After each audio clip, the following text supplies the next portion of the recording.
achityairira achishumira. He has been to many and uncountable occasions and platforms achinda spread the word of the kingdom. Manero ano, it is my greatest honor and privilege to call to the podium Evangelist Trymore Muparinga.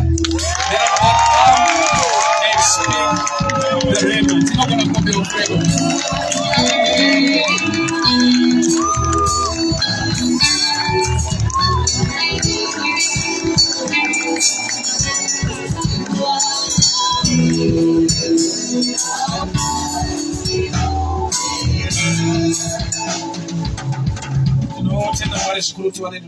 Thank you so much.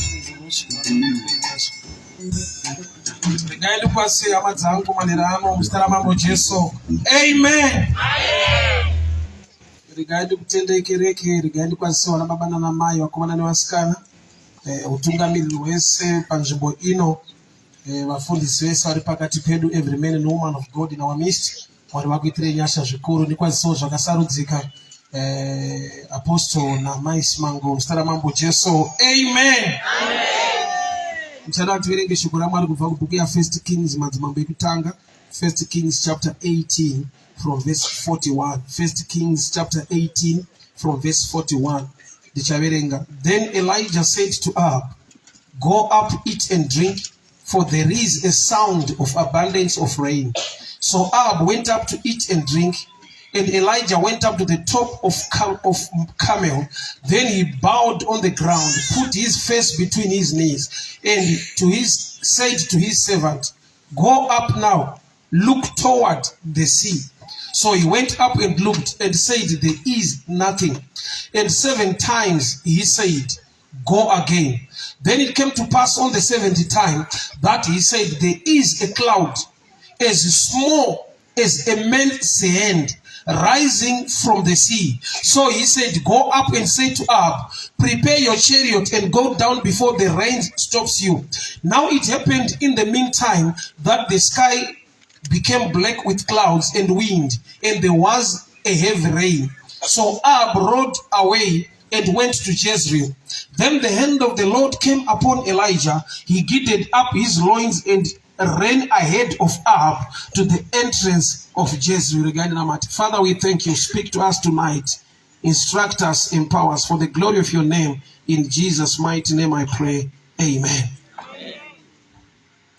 Nyanda ringa pano incident yakaitika nguva yekunge nyika yaita nzara, drought, famine, kusina kunaya mvura kwemakore anokona kuita 3.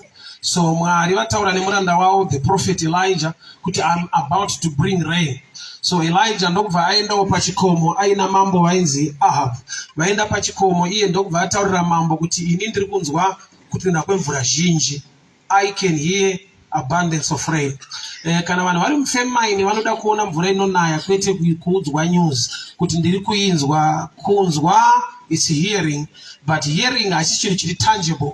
So hadzisiri good news to Ahab or to the nation, but zvinotaridza kuti kana munhu aina mwari wake, munhu mature, anosvika palevel yekuti anogona kunzwa zvisiri kunzwa nemunhu wese.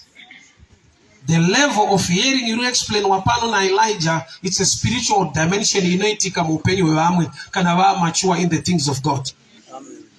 Tese tinonzwa, but there's a level yekuti mumwe anenge akunzwa zvisiri kunzwika nemumwe. Naturally kune mashoko ekuti akataurwa munhu wese anomanzwa, but kune vamwe vanoita mamwe manzwiro ekuti ndo vanozotsanangurira vamwe kuti zviri kunzi zvakati, but munhu wese anenge anzwa. Ndakakura taenda kumusha kwedu kudombosha, saka kunoitwa zvemagadheni. Saka mbuya vangu vairara vabika, saka kana vabika tiri boys otairara kukicheni kune mapoto ikoko. Saka vaibva vadzoka futi manheru voti zvamurimi mugozodya nyama iri mupoto. Message iyoyo inongoreva kuti musadye nyama, but vanotsanangura vachiti zvamurimi mugozodya. So ukanzwa sezvavataura unotomuka usiku woti zvatirisu tanzitozongodya. Saka zvaitotora vamwe vedu vakoma vari machuwa vaizotitsanangurira kuti aiwa zvavasiri kutaura ndo zvavari kutaura pane zvavataura.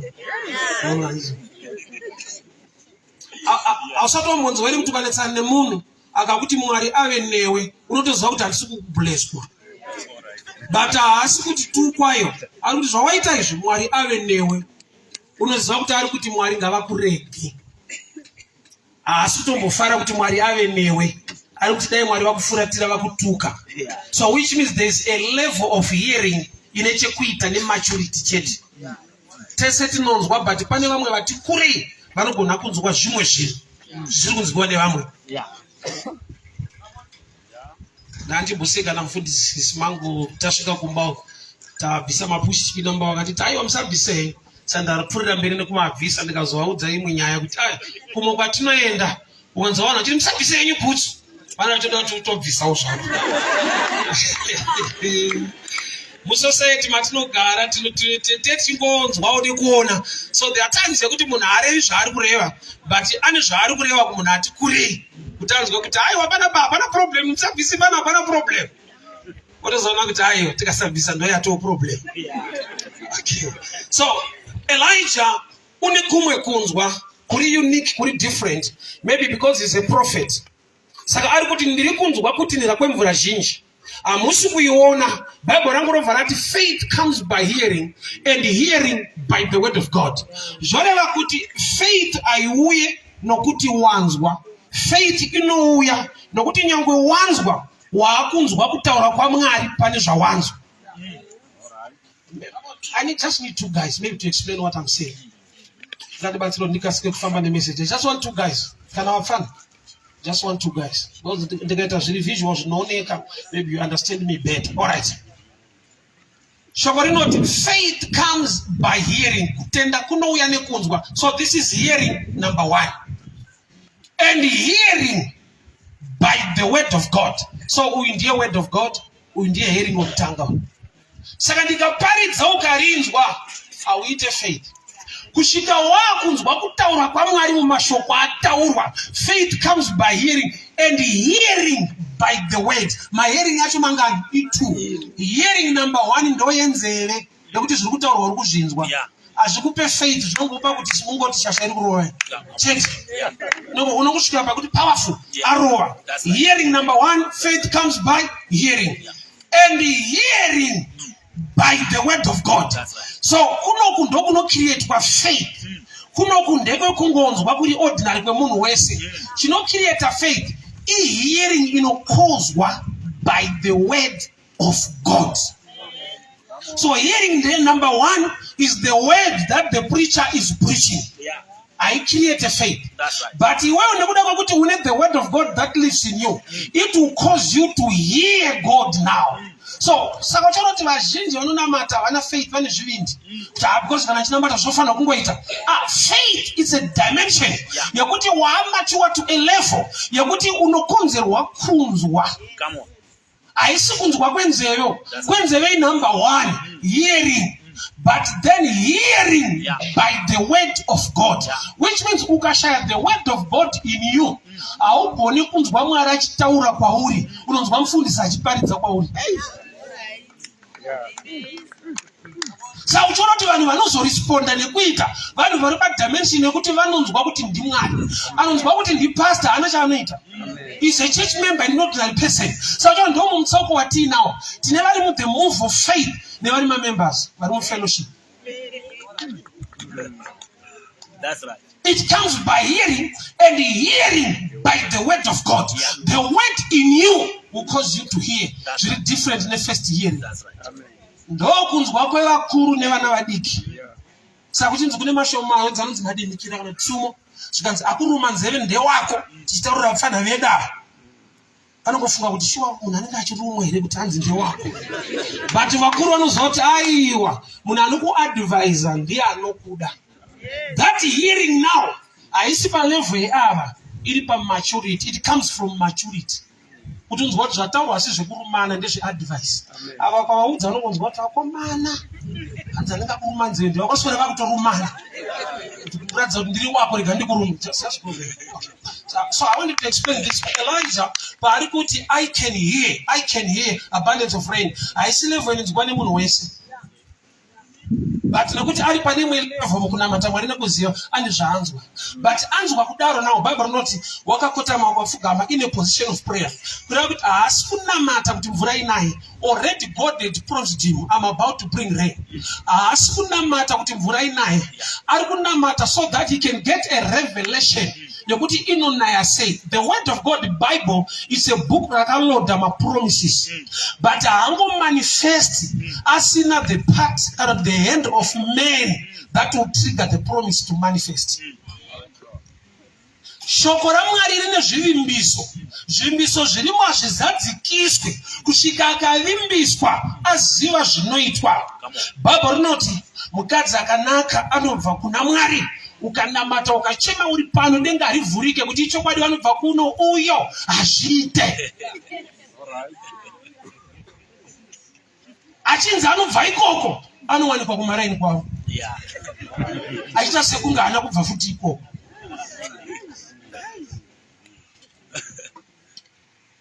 Vana zvipo zvinobva kuna Mwari ukasaroora azviite.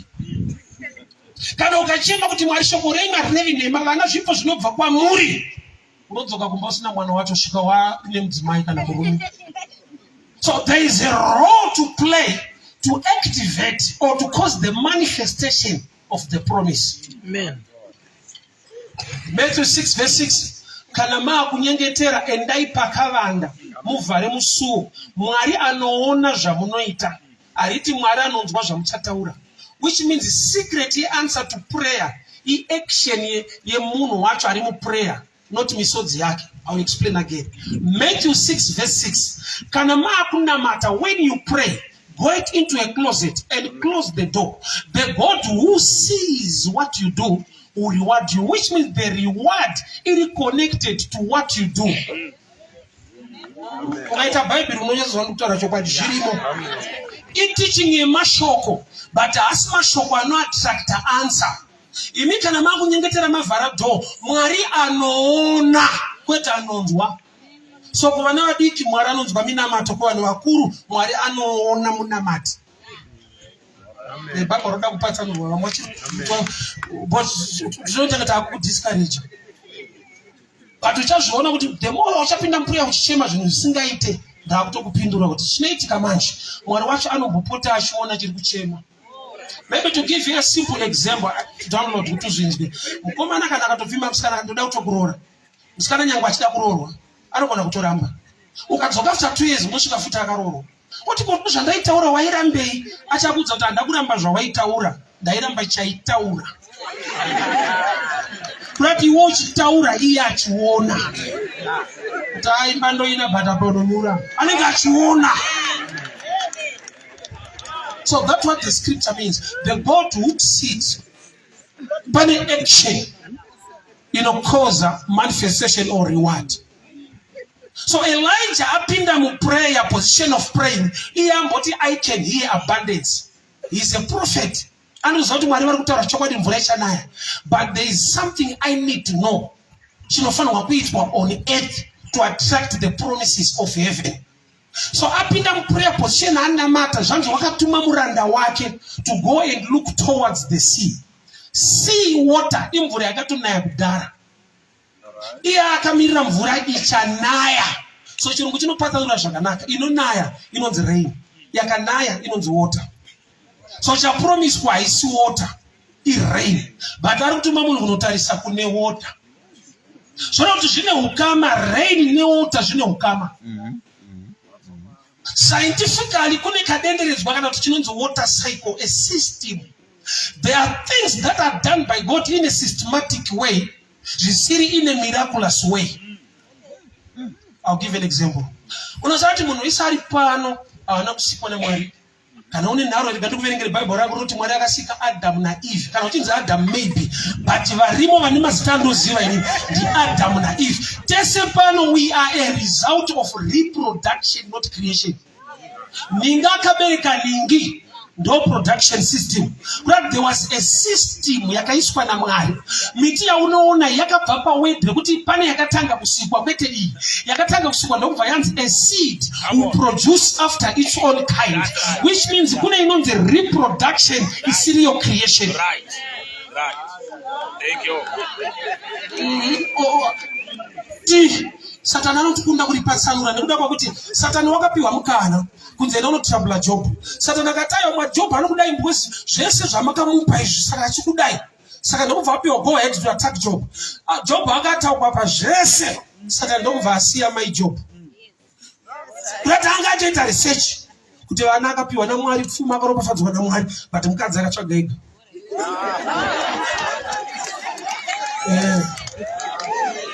Zverudo pamwe pacho unonyepera mweya yako uriwo kutotsvaga munhu wako. That's why even pakwata Satani wakatozofurira mai Job kuti udza murume wako tuka Mwari ufe. Munoziva here naturally hakuna mukadzi anoda kuwashirikadzi. But mai Job wakasvika palevel yekuudza murume kuti tukai Mwari mufe. Ende hazvidi kuprofita zvitori pachena kuti kuna vamwe tsanongo watoripo. Because hakuna mudongo waushirikadzi. Hawana mukadzi akushumira rufu rwako. Pane nyaya. And something is so powerful in Job. Nyangwe Mwari vakamurestore zvese muupenyu hwake, haana kudivorce. That kind of a woman aishumira rufu. Job is so powerful in understanding things. Kureva kuti akasvika palevel yekuziva kuti chainditi tuka Mwari wako ufe, haasi madhamu wangu. Pane zvazvabata. Ukagona kupatsanura mweya wechina nemunhu, pamwe pacho uri kudzvanyirira munhu ari under a demon. Amai vakauya kuna Jesu vakati mwana wangu anonetswa nemweya wechina. Kuti vaitoreerera mwana wacho kuti aivaira right but anonetswa nemweya. Nekuti pane pamwe pekuti tinorwa nevanhu vasiriwo vane nyaya but vari possessed.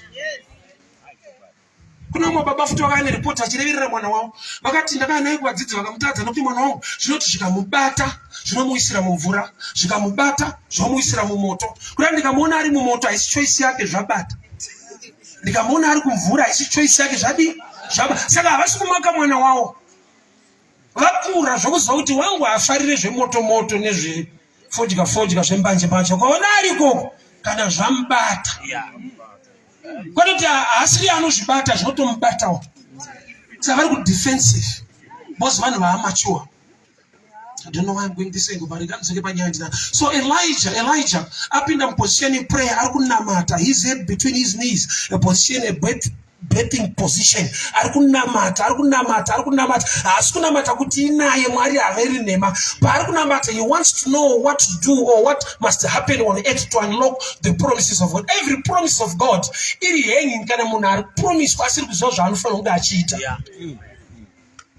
So paari kunyengetera ndo paawana chizaruko chekuti ayo chituma munhu kwete kuti asimudenga. Mvura yaati ndiri kunzwa neyaakamirira inobva kudenga. But waari kutuma munhu kutasa mvura yakanaya kudhara. Kuti chii chiri kumboitika kumvura yatiinayo kuti igone kudena mvura yatisina. Which means zvauinazvo ndo law of attraction yezvinhu zvaunoshuwira. Zvakatenderwa naMwari kuuya muruoko rwako ndo zvinoshedza zvaunochemera kuti dai zvauya muupenyu hwako.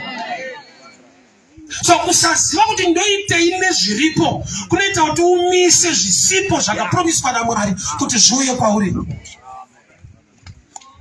So muranda paakamhanya akadzoka 6 times achidzoka neripoti yekuti there is nothing. Kwete kuti siwota haiko, but chaunoda kucheka ndechekuti is there anything rising up to attract what must fall. Saka paari kumhanya achidzoka achiti there is nothing. Munhu waMwari akaramba achingonamata ndo Mwari haveri nhema. Saka uchaona kuti life yemutende nhasi yakawanda manothing. 6 times achidzoka nemindiro yekuti hakuna chiriko. Iwo Mwari vati ndiri kunza abundance, but pakararama period netime inonzi nothing. Kwete kuti Mwari vataura nhema, but inyaya yekuti earth kana kuti the sea ikaresista kukoza the vapor to rise. Munorarama mu nothing mune promise yaMwari wamasimba ose. Zvimwe zviri kuitika muupenyu hwako usati pamwe ndi Satanayo. Satani chaakagona ndechikuholda eti yacho ane nhamo wacho kuti aregere kuattracta favor yacho. Hama dzangu Kenani nyangwe yanga iriko kune type isina kupinda. Satani haana kubvisa Kenani akabvisa kutenda muvanhu vari kuenda kuKenani. Saka havana kupinda kwete nokuti haiko, but ivo ndo vakabvisirwa kutenda kunoita kuti vasvike pane zviripo. Hama dzangu, Mwari harevi nhema uye Mwari wakatendeka, but zvimwe zvinhu zvinotadza kuitika muupenyu hwako usafungidzira kuti Mwari akakurevera nhema kana kuti hazviko. You lack information of what to do. Saka muranda akadzoka the seventh time akati ndaona chinenge chibhakera like a man's head. So it takes the man's head to unlock what is in the hand of the Lord. Chiri muruoko rwemunhu. Ndisakati ndaona like a cloud, like a man's hand. Picture yekungoti like a man's hand roreva kuti ruoko rwemunhu rune chekuita nezvidabuririswa naMwari kubva kudenga. Eti yanga ine 3 years famine. Mvura yemusea iri salt inovava. Life yatiri kurarama inovava, zvinhu zvakaoma. Earth iri dry, hakuna chiriko. Famine. Mvura iri musea inovava. Ndo situation yedu. Takaomerwa. Economy yacho iri kuvava, life yakaoma. But every promise yaMwari manje haingoitike. Tsitsi dzaMwari dzakavigwa muprinciple yeshoko rawo. Mwari ndo vakati let the birds fly till today. Ostrich doesn't fly. And is one of the birds. Asanda bona Bible rakanzi ostrich are too heavyweight. Hakuna. Mwari havari nhema. But there are systems. So ukaona the picture shape your ostrich inokupa a clue why it doesn't fly. Iyo Mwari vakati shingadzi-boroke. But ostrich everything is big. Only the head is too small. So when your understanding is too small, you won't rise. That's the picture. That's the picture. Do you know kuti Mwari pachawo vanoti vanhu vangu vaparara kwete nedhimoni kwete naSatani nekushayiwa zivo.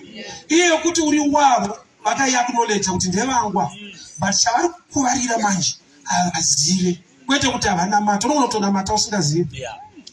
Saka tinoparidzirana kuti tizive isitiri vanamati. Vangu vaparara nekushayiwa zivo. Kudati kutowa Mwari unenge utoriwa Mwari. But pagrupu riri kuparara uripo futi. Ende Mwari vari kutozviziva kuti vari kukwara ndevangwa. Zvichibva pai?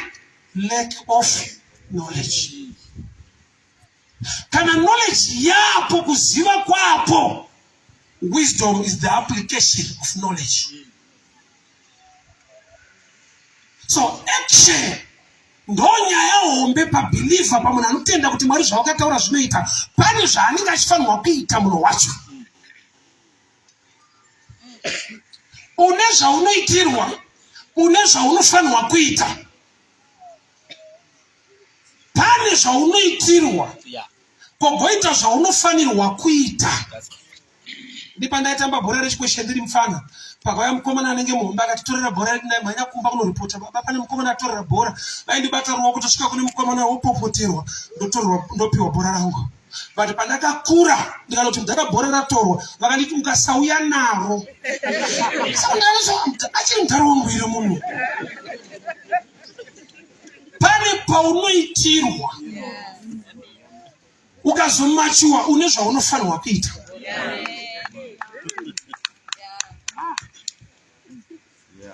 Mai vangu vachiriko kudombosha vaindiyamwisa mukaka. Vachiriko. But izvezvi havachandipa mukaka. Usafunge kuti havandide. Ndo vakatondisisa vakandirumura nokuti vanondida. Une zvaunoitirwa zvekuti Mwari akasakuitira unofunga kuti hauchanamata. Gamba, you are now mature, you must know what to do. Amen. Muranda paakamhanya achidzoka 6 times achiti hakuna chiriko. Angasingatauri kudenga. Aitaura on earth. Which means earth ikashayikwa chairi kuita, denga rinoramba rakamira. So paakadzoka 70 times, chandaona chinenge chibhakera chisumuka kuenda mudenga. Zvanzi naElijah chitaurira Ahabhu achienda nokuti mvura yakuuya. Assurance yemhinduro yaMwari yakavigwa mukuita kwemunhu. What the earth does, those zvinokupa assurance what the heavens will do. Zvaunoita iwewe ndo zvinotipa kuziva kuti Mwari vane zvauda kuita muupenyu hwako. manywa 6 times kuri kuchiva mhinduro inoti nothing, iyo prophecy ichiti abundance. Hakuna chinorwadza chekuti Mwari unozonzwa kuti kune zvihombe zvofanira kuitika mandiri, bandi kurarama upenyu unonzi nothing. Promised land inzvimbo yanga iri fertile, zvekuti mukasvika mupromised land mukasarima munofa nenzara muri mufertile land. Fertile land haiproduce anything kana usina kuita till the land and plant the seed. So vanhu pavakaendeswa mupromised land vaendeswa munzvimbo yavanofanirwa kuita something kuti breakthrough favor imanifest. Asana muzwa vanhu vasinganyatsoziva English anoti nyika yakaita independence kudhara, but ndati chitambudzika vanhu havazivi kuti independence hazvirevi prosperity. Kusununguka hazvireve kuguta. Zvokuti kuti wasununguka but ukasarima unofa nenzara wakasununguka. Vanofunga kuti prosperity neindependence zvakafanana. Kana ndichinamata so pane Mwari pane zvavachaita. Une zvaunofanirwa kuita kuti usangane nezvakavimbiswa naMwari muupenyu hwako. Otherwise ukasadaro unorarama kaperiod ka nothing. Iwo chinamata Mwari weabundance, muridzi wazvese, ane zvese, ane rudo newe, worarama life yekuti vanhu vakaona vanoti bvita kusiya kunamata. Wai nekuda kwokuti iwe wakanzwa zvivimbiso zvaMwari but hauna kudzidziswa zvinoitwa nemunhu akavimbiswa naMwari. Muri Mwari waJoseph makamubvisa kwakati mukanomita mambo akuEgypt. Along the path kune zvaitwa naJose waMwari kwete naMwari waJose. Zvaitwa naJose waMwari aitiza mai Potifa. Zvaitwa naJose waMwari airapanura hope dzevasungwa vasingagoni kumubhadhara. He was a good man along the path. But vanoona kuti Mwari waJoseph ndirangarirei, pane Joseph waMwari which is the character that attracts Mwari waJoseph for manifestation. Along the path pane nyaya, pana Mwari waJoseph watinoda, kokoita Joseph waMwari watisingagone kukopa nekuimitate. Tangomira kuswedera kuti Mwari waJoseph,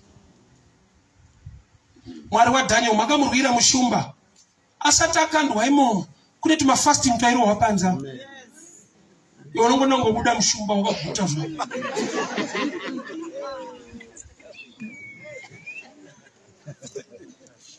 Mwari wese akaita zvinhu nemunhu, tarisa zvakaitwa nemunhu waMwari iye. Character, 8 pachayo, no limitation kupromise kusvika 8 yaziva zvekuita. Murume amhanya achidzoka achiti there is nothing in life yemunhu zvichida atori pano. Wadatosiya nechechi chandakazoona manje munhu akasiya chechi anotakura bhaibheri raishandisa kwaakabuda. Saini yekuti harinyepe bandine nharo. Hautenge nyewana zvite.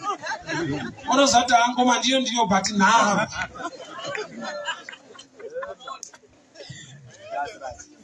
Mukomana ari kumhanya achinotarisa achidzoka. Ari kudzoka neanswer inodiscourage one ari in prayer.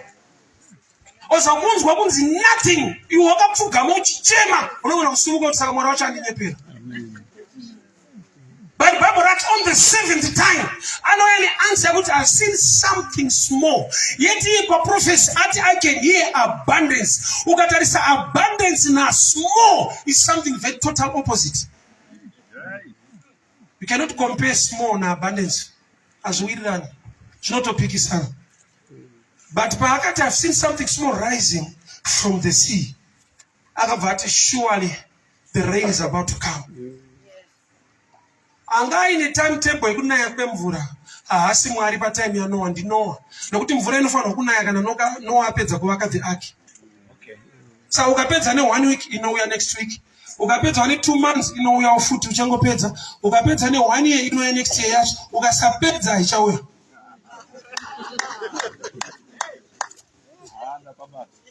So what a man does pane nyaya. And the devil has worried the message about when it be. I don't worry to action. You could tell you are fun of it. I don't pass you con zero. She tangible no batika. Kuti I go to understand.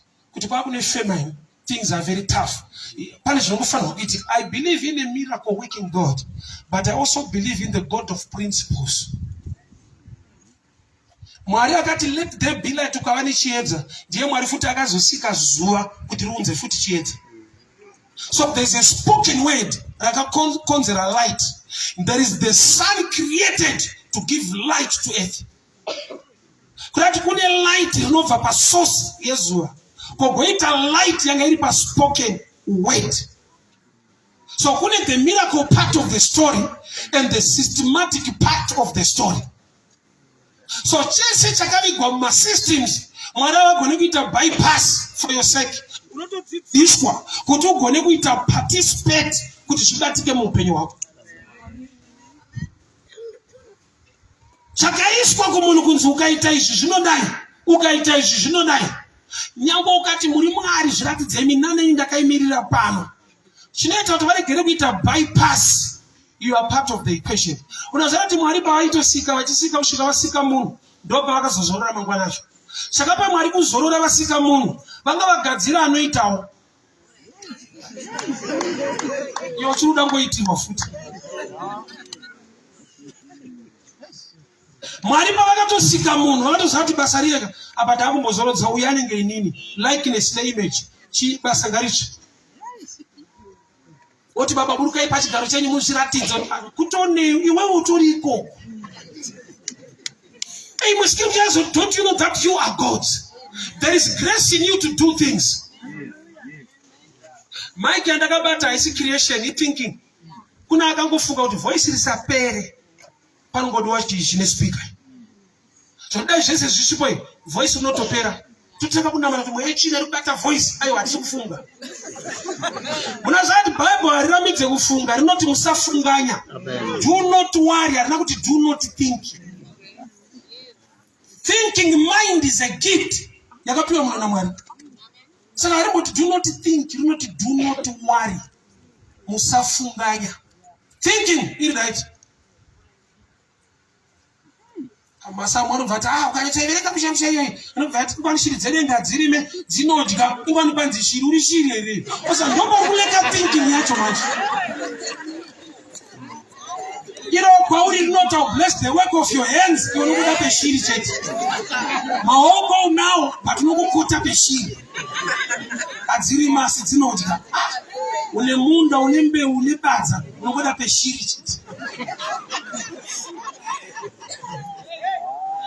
Chapa urasumwe yechina wabvisa ka thinking. Aisisiri faith ya ignorance. Etika sariyekta zvakanaka. Ndauna prophet vanoramba vari muprayer. Nokuti report ichaita kuti murume asumuke muprayer aende. Some people are prayerful and things are not happening. Why? There is nothing happening from their side. Elijah is a true prophet, very powerful. But chakamusumudza kubuda muprayer, I report yemunhu kwete yekudenga. Munhu aroti kudii vakuru ndaona zvinenge mvura yaakusumuka chinenge chibhakera kunyanza ndobva ati shuwa yaakunaya. Akadii kuti kana Mwari vataura inonaya tiri pano. Obva atokota those who wait upon the Lord. Also there are times we takakota ma scriptures are against what we are supposed to do. Ada kugara kuti kana Mwari vapromisa tiri pano inonaya chete. Paakapinda muprayer ndobva akava nechizaruko kuti inonaya nhasi ine chekuita neyakanaya nezuro. So ane key ye breakthrough mulife mako. It's you. Ovata hapa timonosa situation yangu yakaoma. The earth yanga ine famine for 3 years. And mvura yake yata rise sea water inovava. Sinisina kumira mushi. Principle is very powerful and dangerous makudai. Kana Mwari akanza anitsitsi zakadi, I'll give you this picture. Vanhu pane pavanombobvisa mari, maybe kumazi ambulance kana makungo participate or maybe kunana doves nekudii nekudii. Pakanzi pari kuenda vanhu kumakuva kunoviga a member of doves ari mucoffin redoves I subscribe. Vakumuviga kumakuva obva apatika kumuka mucoffin. Panext pari kuigwa munhu ari parupasa vasina kana coffin. Unoziva kuti nyangwe aine tsitsi avati achingopaya ari panext wozi wedamuka As long as usingabvisi unongonyura uri pasi. Driver here akaita tsitsi dzekupa coffee rapera. They work with principles more than tsitsi. Tsitsi dzamwari dzakavigwa maprinciples eshoko rake. Saka uchiona kuti muti zvinotonetsa Mwari ariko. Anozati Jesu chinorarama chinoraramiswa naMwari, including hove hairaramiswi nemvura, inoraramiswa naMwari iri mumvura. Ikabuda mumvura ikatanga kudeclare kuti kudenga kuna Mwari, upenyu ndiMwari, inooma iri muprayer. Why? Principle yacho. Because the word of God and God is the same.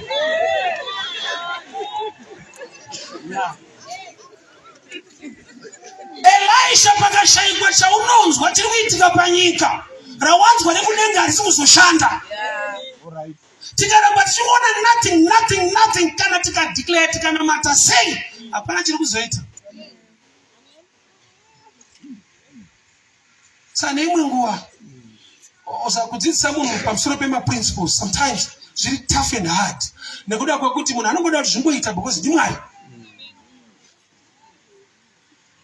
Mufunge kuchikoro kwandakafoira inini kupasa ndaida, bandakafoira chakandifoirisa ini ndichida kupasa. Kuda is not enough. Kungonzwa ndoda kupasa azvipasisi. Kuda wese akafoira kupasa aitoda, but kuda hakupasisi manje. Pane dedication nediscipline iripo. Ndo difference yechipo nechido. Munhu akaita chido nebhora anotamba bhora, but ansuka star anonzi mabhuzu. Chido.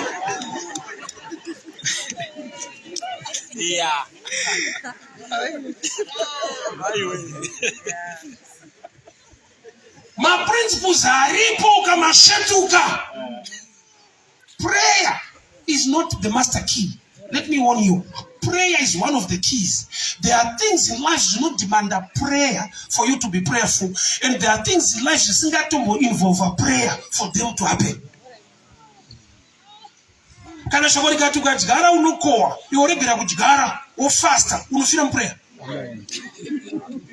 Aukowe nokuti uri kutsanya, unokowa nokuti wakajigara. So shoko raMwari, the kingdom of God, iri maprinciples. Jesu neimwe nguva anoti baba vakanimufana haudzidzi vakubvunza sei takazvitadza ndokubva ati zverudzi uru anangoti hazvina basa kuti ndio zverudzi rwupi. Declare chete zverudzi uru zvinotoda kunyengetera nekutsanya kuzhinji. Zvoda kuti vakuru kune zvemarudzi nemarudzi ende zvine zvazvinoda zvakasiyana. Kuti handichapenda kuchechi nibata musoro. Zvakanaka kubatwa musoro, but chakanakisa kubatwa mukati memusoro. Get knowledge. Know what to do.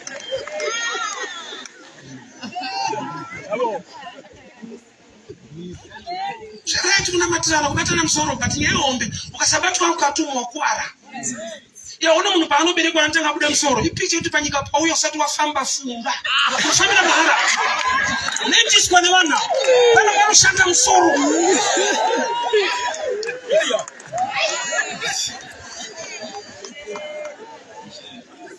Elisha ari muprayer. Mwari vavimbisa abundance. So God's promise plus prayer, there was nothing until munhu adzoka achiti something from the sea is rising, which means paitodiwa a system unlock the promise.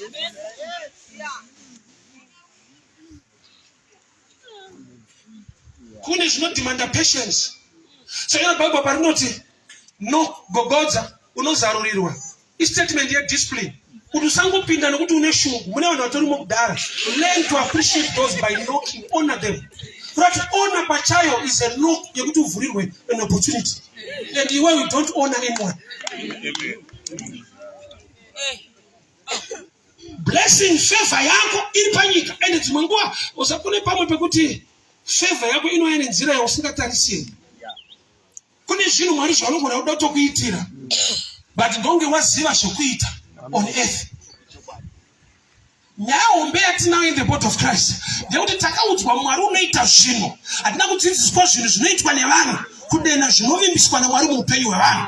Mwari waAbhurahamu ndiMwari akamusumudza akabva kwaakabva, but Abhurahamu wacho une zvaaita mukufamba kwake. Atidi kuti tirambe tingori mu nothing tinamata Mwari wa abundance. So Boaz no frustrator. Nopesi watendererazve. Unonga wanguchira kuti dai mapinda kwedu zvinochinja dai mapinda kwedu. Yes, kuti wapinda kwani. But when you get the truth and you know what to do, unomove from nothing to abundance. Nokuti apa inakuramba iri nothing. But that's something after something abundance. Kureva kuti when you know the truth and when you know what to do, you attract every promise of God. Some common angle manya chizoka chingoshidzira nothing. Hakuna chinobohwa vachimba muchechi vachitambazo. Vachingona kuti aka nothing ngarurowa. Life hapana zvakatongooma. But munhu achitu I must know what to do. Demand yakapreswa pa 3 years famine. Mwari akakuti nekuda kwefamine yaita makore mazhinji. Rega ndingonaisa zvangu mvura vanhu vanga vanzwa vatambura. Zvafanira kuoma kwakaita upenyu zvichinetsa.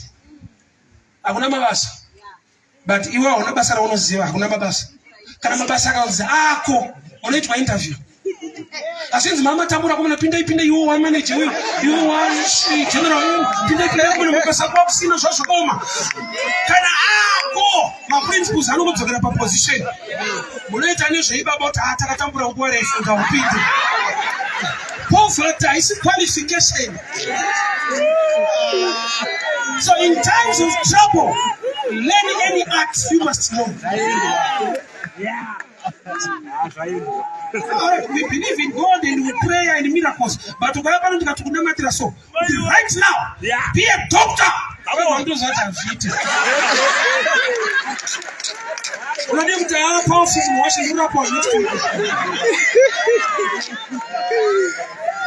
Hausikuramba kuti Mwari unoita zvinhu. Uri kuramba kuti type yangu izvo hazviiti.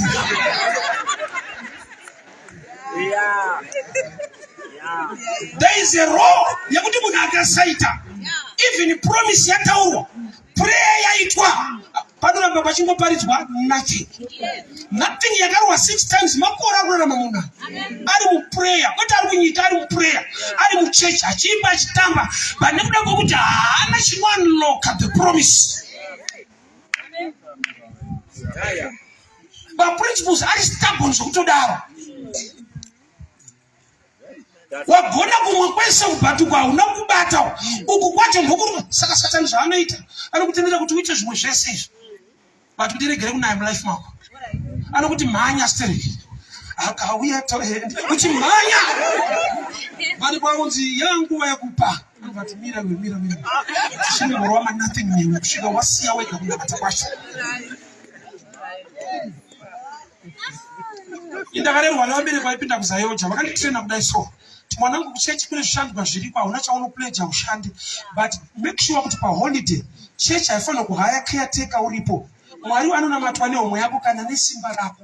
So hauna excuse yekuti handachandinacho handinamati. Anonamatwa futi netime yako nesimba rako. Pachechi pano haiwa caretaker. Iwe uchiti I believe God for a job.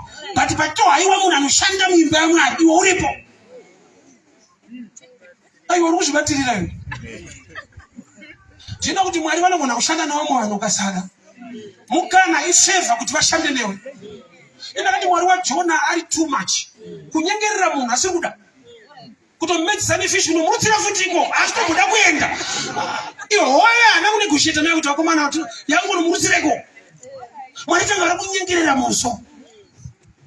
Vanogona kumutsa mumwe munhu. Kuti ukaona wapiwa mukana naMwari. Elijah paaigara kubako. Usati kulokesheni kwa kusina vanhu. Vanhu vangasvika pakuneta nekuchengeta mafundisi. Mwari haana kuneta nemufundisi wake. Akamuti endai pababa apa ndokufidha inini. Ndichatuma makunguo kwete vanhu. Vachandoziva makunguo abheke chingwa, makunguo abike nyama. But Elijah akaidya nyama uye nechingwa zvekulokesheni kwaakadzingwa nevanhu. Ukavenga munhu waMwari azvoti Mwari avenga munhu wake. Pana unosvika paunoshandisa kuti padari kumborarama sei because takatomubvisa mubhajeti yedu. Mwari aiva nenzira dzake dzekusustain muranda wake. Kana mukana waupiwa sautambisa. Usatsvake excuse. Mwari paakandida ndiparidze mastreets ndaitarazvo ndaikumbira bhuti. ndaitofamba netsoka. Mwari atondipa message chakuti kutauni kure kwakazoreba izvo zvindakudrive kuti vanhu parefa papari padhuze.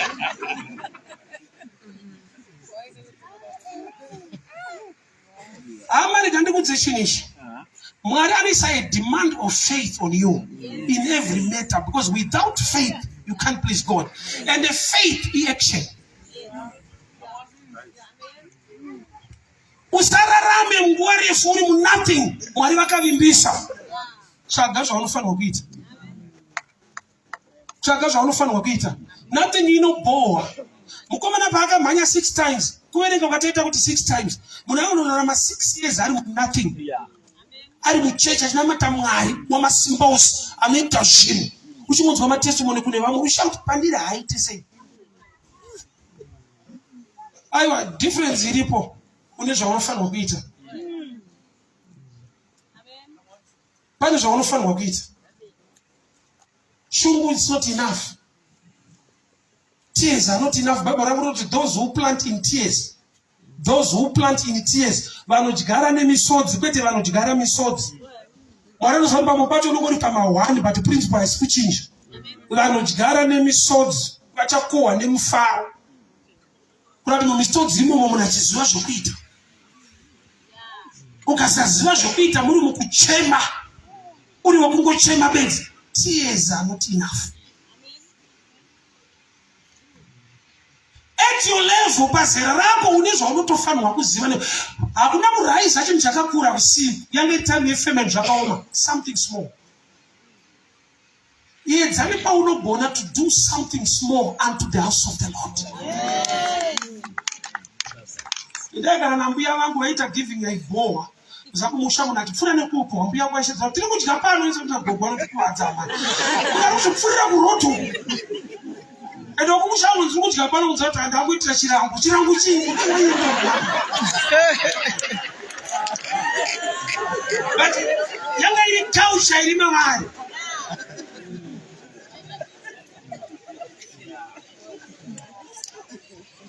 Giving a lifestyle ya believer kwete munhu anoita zvinhu kuchechi, anoita zvinhu mukurarama. Outside church location many zvavaita. Zvaiti challenge. Zvauri izvezvi une basa rekuita towards the house of God, towards the kingdom of God. Why nekuda kwokuti imwe mhinduro yawakamirira haisi mumisodzi, haisi muprayer, iri muaction. Something small will unlock the abundance of God. Amen. Ndine zvinhu Mwari zvaandiitira zvisinobvira ndapindira muprayer. Zvaitowe surprise pandiri kuti Mwari vakatondifungura zvakadai izvi. 2020 ndobatanga COVID-19. I'll give you 2 hours testimony ndiite prayer zvangu. 2020 ndobatanga COVID. I received a call from somebody. Ndokubva I see you preaching in my streets. So one day aipfuura ndaiparidza painaye ndakada ambulera vanhu vanoside meshop. Ndokubva reminded that day. Ndakapfuura so ndakambira muveranda reshop. You were preaching kuchinaya. That dedication, I want just to bless you. No, I did for the whole year 2020 to 2021. Because for my salary, bank. The man is not the money, he owns a bank. He owns the Metropolitan, he owns Dr. Eno Kamshinda. I love it, and I've been prayer, but one day, man, was on this papi. Something small. The man is the one who 6 Nagabata come later so. But that's up to a yearly salary from a bank. Apana manakapinda prayer. Kuti Mwari pamarako muzotuna uisha. Taitambira ku something small. Kukadena the abundance of God. Kune zvinouya nekuti wachema wanamata watsanya. But kune zvinouya nekuti rukuita Mwari zvakatiita. Ringi andakapfeka handina kuchata ndakachatiswa. Ndoshona yakanaka. Wangu ndindakachata bandakatoita kuchatiswawo. Namuchata ndakachatiswa. Kuna vatona nchiparidza zina ringa kuti mufundisi makachata ere ndiri kuona una kana ringi nchiparidza kudai. Kata handina zvamunoda ere ndati bvunzwe toda zvino. Zvakanaka zvedu veri munhu wese mani. She paid everything. Everything. Ndaitonzwa nevanhu vatati muchato unogura une budget hombe unotora nguva unotora mari yacho. 2 weeks muchato wakatoitwa. Kune hama dzina tomboona makadzi because it was too big. Akatonetsa kuti pamunotizivisa ndikati mwari wacho atondijumawo. Taishatirawo kupizo. Asiri yenu mwari kuti zvairongwa nani nemari yangu. Ndingada kutondisepuraiza. Ndiri musauti kustreet wandiri kutaura kwete kuchurch kuri organized. Road somebody was passing by. Ndokubva taiwa. Inomziya achata muchindo. Hazvina kuenderwa prayer. Something small. This is another part, but there's something you need to do towards the house of God. Mune ropafadzo mukushumira Mwari. Iri beyond your imagination. Last year somebody called me from Ireland. Akati ndine holiday ndiri kuenda kuIsrael. Makambokuenda ndikati andina. Munoda here ndikati anza ndinayo kudhara. Tinoda zvino. Funzwe zvakanaka izvo. Ndosenda namba yepassport. 3 days time visa ratoita. Takutonosangana kuJerusalem. Iye akatobva kwaIreland achienda kuIsrael. Ndichikabva kuZimbabwe tikanosangana iko paTel Aviv airport. Ndo first time yatakatotanga kuonana akasingandiziva through Facebook. Isingoti Mwari akanaka panoti Mwari akanaka sezvo toenda kuIsrael ipo. Mwari akanaka. Wabona chita shasha kuita mfana kushama basa. Kushumira Mwari ausikurombe.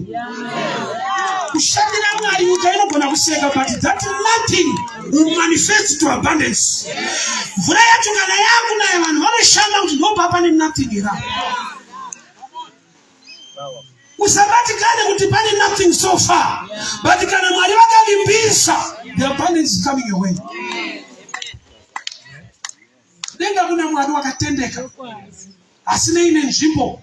Not a respect of persons. Kuti ando mashefa, ando wakafunda, ando wakadai, ando ngwarara, ando kumusha. Jesu achitoberekwa kudanga ikoko, goridhe rakauya ikoko. Ma-wise men vaimutsvaga vanga vaine gold, vakatoloketa ari kumenja, kwete ari mu-better place. So the place does not matter. Nyika nekuzara kwayo, ruoko rwaJehovha. Nothing ngaikurwadze iti Mwari, show me what to do. Hatingafanani zvatingaite, but hatakafanana tine zvatofanirwa kuita. Show me what to do. Ufunge ukaita. Ndaona Mwari achikuratidza kutendeka kwavo.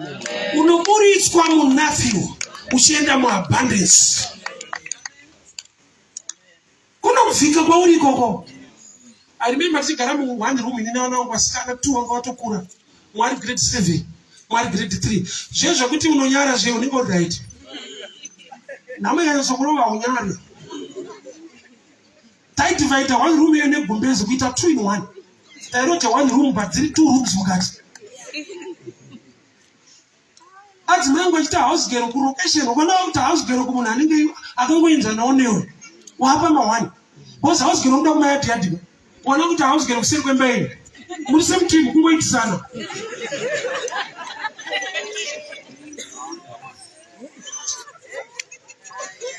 Ba kunovhiwa iko.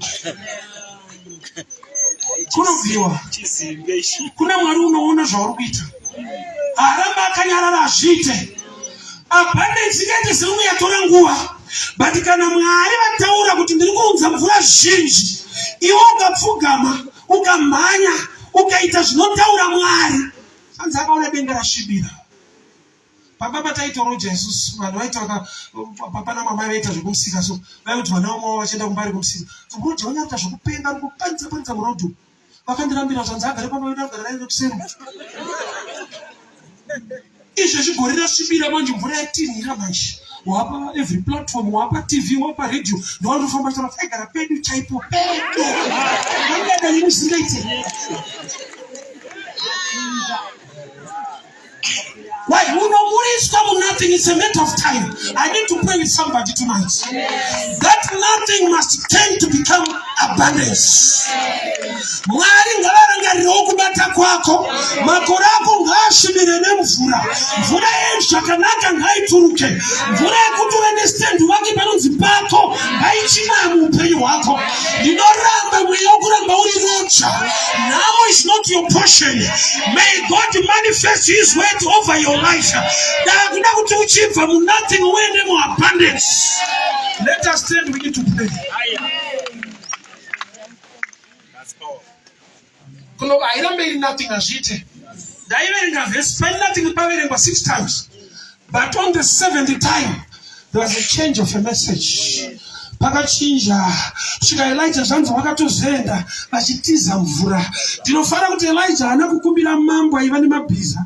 Zvanzi akaudza muranda kutaurira mambo vafanira kutungamira. Aifanirwa kutokumbira kuti ndipewo transport nokuti mvura iri kuuya. But to me so surprising, haasi kukumbira. Mwari ngaakubvise pamweya wokukumbira, ngaavakupe nyasha dzekuti waunofanirwa kukumbira uchavadarika. Bhaibheri rangu rinoti wakaovateka the chariots Ahab kuenda kuJezreel. May God give you the grace to overtake. Vanga vari pamberi pako vaiva nemabhiza nezvimwe zvese, ngavaone nyasha dzichabata paupenyu hwako. Ngausvike iwewo, ngavashamisike kuti wasvika sei. Nekuti kune vanofungidzwa kuti kana asina kukubatsira hauna kwaunosvika nekwaunoenda. Bandiri kumushumira Mwari wamasimba ose. Vanhu vasuduruka vasiri kukubatsira, vakudadira vaenda nemotikari dzavo. Mwari ngaakupe nyasha yekuti uve nezvinonzi zvako. Zvino mweya waMwari wakauya pamusoro pake akamhanya kudarika mabhiza. There is a divine speed to overtake those vasinganamate Mwari. Haungafananidzwe wewe. Haungarambe uchinamata Mwari uchikumbira vanhu vekunyika. Haungarambe uchimakisa Mwari wako kuti wapedza kunamata unombera maoko kuvanhu vava vasinganamate kuti hama dzangu handina chekudya, wabva mukunamata Mwari. Haunganopfugama uchiombera maoko vanhu vasingazive Mwari waunonamata. There must come a time yekuti nyika ngaizive kuti uri mwana wemhepo iwewe. Nyika ngaizive kuti hausiwe kupemha, una Mwari mupenyu. May God give you the grace to overtake. May God give you the grace to overtake. May God give you the grace to overtake them. Father, we thank you for your word. We thank you for your grace. We thank you for your favor. May you turn nothing to become abundance. May you turn nothing to become abundance. The grace, the speed to overtake. Mweya wokudadirwa, mweya wokupemha vanhu vasinganamate. Tiwanire nyasha sevana venyu, tiwanire nyasha seministry, tiwanire nyasha sekereke. The speed, the divine speed to overtake them, to overtake them. Hatisiwe kupemha, hatisiwe kukumbira. Kereke ngairopafadzwe. Ive nezvinhu zvayo. Kereke ngairopafadzwe. Ive nezvinhu zvavo zvinobatika. Baba, taneta kukumbira nyika, taneta kuhaya nyika, taneta kutsvaga zvinhu kune vasingazive Mwari. Imi makarangarira Elijah mukamupa a divine speed. Remember your ministry tonight. Remember your people tonight.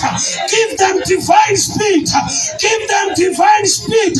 Tipewo nyasha dzekumhanya kudarika mabhiza enyika. Tipewo nyasha dzekubudirira kudarika vasingakuzivei. Muzita raJesu Kristu weNazareta. Amen and amen. May the good Lord bless you. May the good Lord favor you. Thank you so much. Over to you. Praise and worship. Lead us into song.